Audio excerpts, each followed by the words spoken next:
eu quero falar sobre aliança de celebração. Senta aí.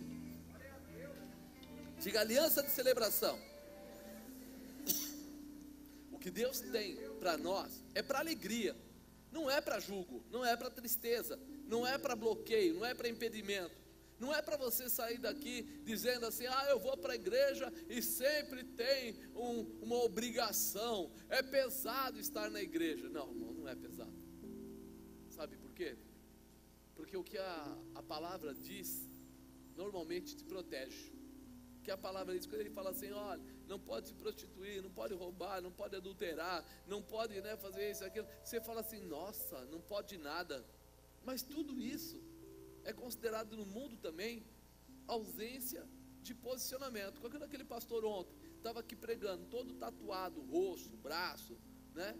Ele falou: eu tive falta de pai e por isso eu me rebeliei, comecei com rebeldia e comecei a me tatuar todo mesmo. E era uma forma de demonstrar que ele não estava feliz com o que estava acontecendo.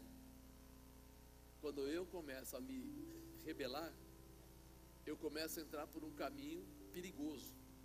Eu quero agredir a Deus ou alguém e no final eu acabo agredindo a mim mesmo. Eu entro na droga e estrago a mim mesmo.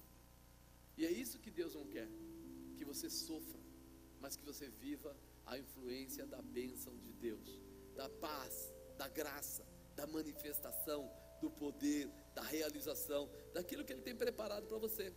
Deus, desde a criação, Ele estabeleceu essa aliança. Nós já falamos isso uma vez. Ele estabeleceu essa aliança com o ser humano, né? Porque o ser humano é o que de Deus? A criação de Deus. Olha, Ele foi gerar a terra e Ele falou que a terra era sem forma e vazia. E Ele começou a dar o que? Direcionamento. Então, haja água. Separa-se a água, né, salgada da água doce. E Ele foi separando. Haja aí de repente os luminares. Haja aí Ele foi colocando os animais que vivem na água, os animais que vivem no campo. Ele foi abrindo esse espaço. Mas quando chegou lá no sexto dia, Ele tomou uma atitude totalmente diferente. Ele não falou: haja. Ele falou: agora nós vamos criar o ser humano. E quando Ele foi criar o ser humano, veja, a girafa tem coração? E o ser humano? Boca, todos os animais têm? E o ser humano? Olhos. Você percebeu?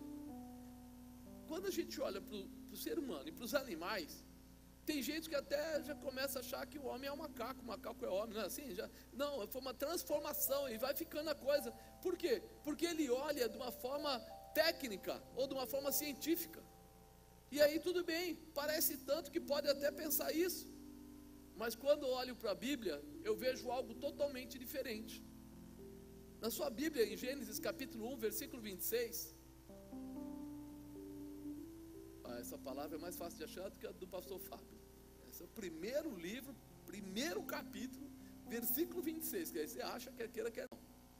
Olha o que ele fala: e disse Deus: façamos o homem a nossa imagem, conforme a nossa semelhança. Como é que Ele fez o homem?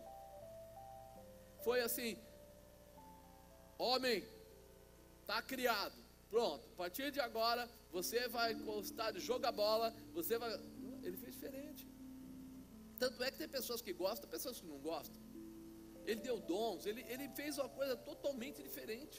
E Ele falou que o homem foi feito à imagem conforme a sua semelhança. Ele puxou para Ele deu paternidade. É como se nós falássemos, vamos usar um termo mais conhecido, DNA. Ele deu o DNA dele para o homem. Ele falou: não vai ser qualquer coisa. Eu posso adotar uma criança? Sim ou não?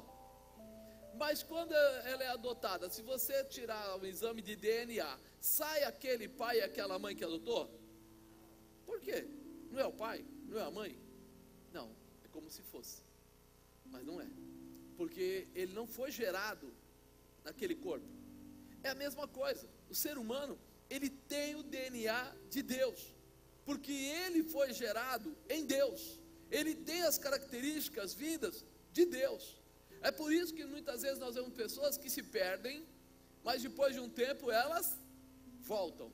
Mas por que elas voltam? Porque elas têm como que um cordão umbilical que liga ela à criação, a Deus. Ela sente a necessidade de Deus, porque ela reconhece. Quando o bebê está no ventre da mãe, a mãe fala. Quando ele nasce, põe ela do lado do rosto da mãe, a mãe fala de novo, ela para de chorar, sim ou não?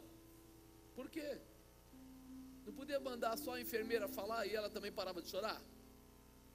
Mas não para, é com a voz da mãe. Tem uma ligação mais forte, tem uma ligação mais profunda. É por isso que quando o homem anda pelo mundo, ele parece satisfeito, ele parece feliz, mas a maior parte das vezes você vai e conhece e descobre que as pessoas estão lá fora, mas estão vivendo de forma infeliz. Falta Deus, falta o Pai, o Criador, falta a manifestação dele. E ele disse mais uma coisa: domine sobre os peixes do mar, sobre as aves do céu, sobre o gado, sobre toda a terra, sobre todo réptil que se move sobre a terra. Veja, ele não concebeu uma pessoa comum, ele não fez mais um produto. Agora ele estabeleceu algo diferente. Ele deu a ele o seu DNA e transferiu a ele a sua autoridade. Por quê? Porque ele criou o homem à sua imagem e semelhança e disse para ele: domine sobre toda a terra. Eu sei que tem gente que mistura as coisas e começa a querer dominar o irmão do lado. Não é para dominar o irmão do lado, mas é para dominar a estrutura da terra. Ou seja, nós temos o controle do trabalho e não o trabalho tem o controle sobre nós. Nós temos o controle da nossa, vamos dizer, passeio, da nossa estrutura de adoração, do que nós fazemos, e não as outras coisas lá fora controlam a nossa vida. Quando nós olhamos para isso, a gente percebe, peraí, Deus compartilhou então a sua autoridade e poder com o ser humano.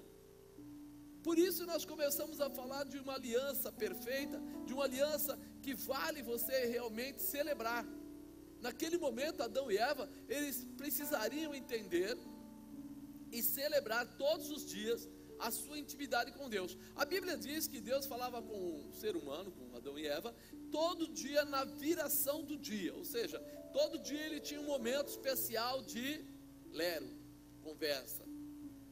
Isso, ele estava querendo dizer o quê? Discipulado. Estou junto, ensino o que você não sabe, oriento no que você precisa, mostro para você o que é necessário. Infelizmente, chegou um momento que se perdeu e saiu fora. Quando aconteceu isso, a gente percebeu que, peraí, ele deu a eles todo um cuidado, e nessa aliança, uma aliança sempre tem duas partes que são responsáveis. Uma aliança nunca é um só.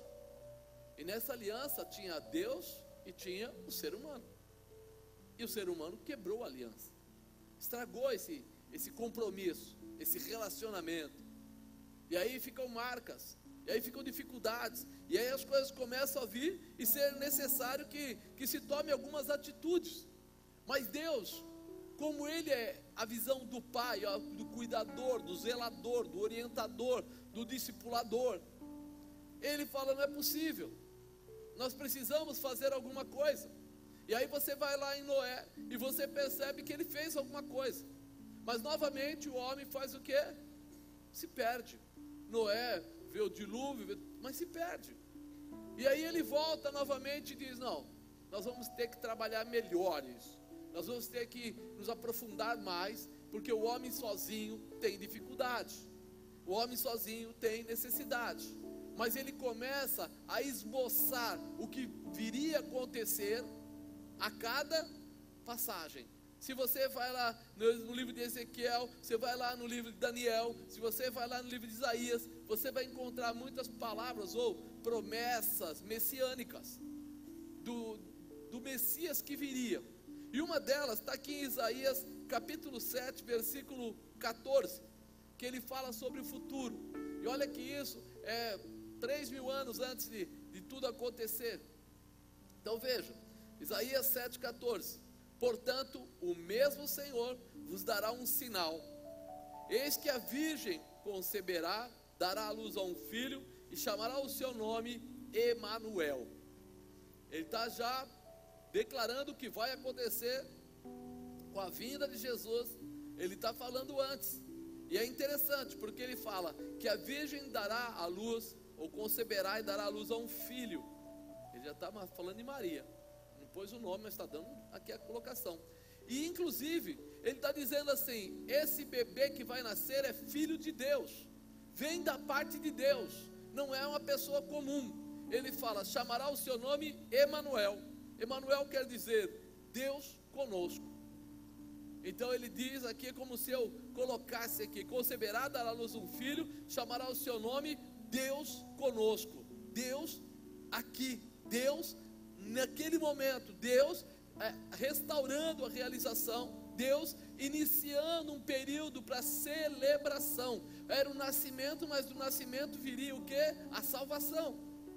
E ele começa aqui a fazer essa declaração de uma forma especial, para que todos soubessem que não era um golpe de sorte, que não era um momento qualquer, mas que a vinda de Jesus era um estabelecimento de restauração de aliança, para que eles pudessem celebrar, para que eles pudessem estar ligados, juntos, fielmente e felizmente, abençoados. Ele quer trazer de volta aqueles que estão no seu DNA.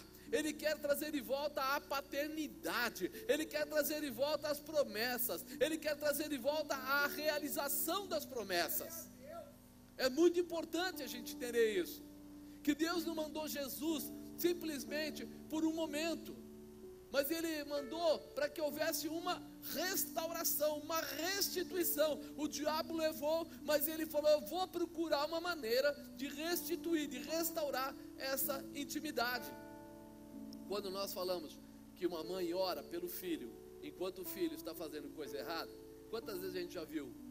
O filho está lá nas drogas, está no álcool, está fazendo outras coisas, está aprontando 1001, e a mãe está lá clamando pelo filho: Senhor, traz meu filho de volta, Senhor, abençoa meu filho. É uma característica de quem gerou. Quem gerou ama. Quem gerou normalmente dá a sua vida para que aquela vida possa progredir. Ela sofre com ele, ela chora com ele, a expectativa é de restauração.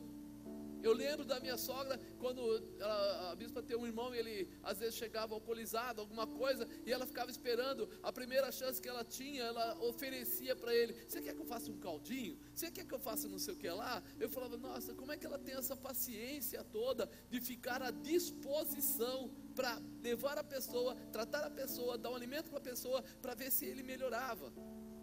Deus quer fazer isso com a tua vida.